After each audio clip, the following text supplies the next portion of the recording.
تامر دولي راجع بيرجع الحائط البشري للتليفونات. بركات وجديد بشماله، سابها بركات لجديد عشان يعملها وتلف داخل المنطقه. جون الاول الاهلاوي بعد تلت ساعه. قلت لحضراتكم النادي الاهلي كسر انيابه، وجديد عملها البليسنج، لفت وراحت على يمين علي فرج. الراجل ما لحقش يشوفها علي فرج ليه؟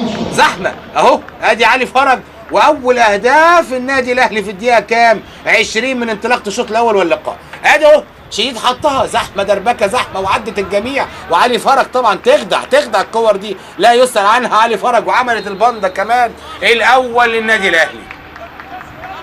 اهو ادي الكره على طول مع جديد، لعبها وعملت البنده وعدت علي فرج طبعا قدامه زحمه كتير، ناس كتير قدام علي، وتمر الاول النادي الاهلي.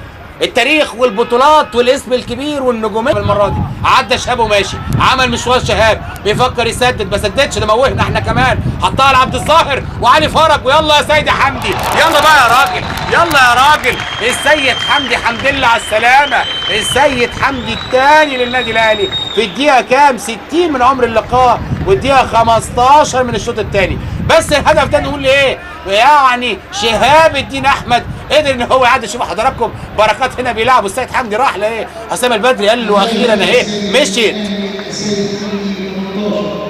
2 الاهلي لا شيء التليفونات، لكن نقدر نقول التليفونات في الشوط الثاني كان ممكن والله يعدل، كان قريب للتهديف.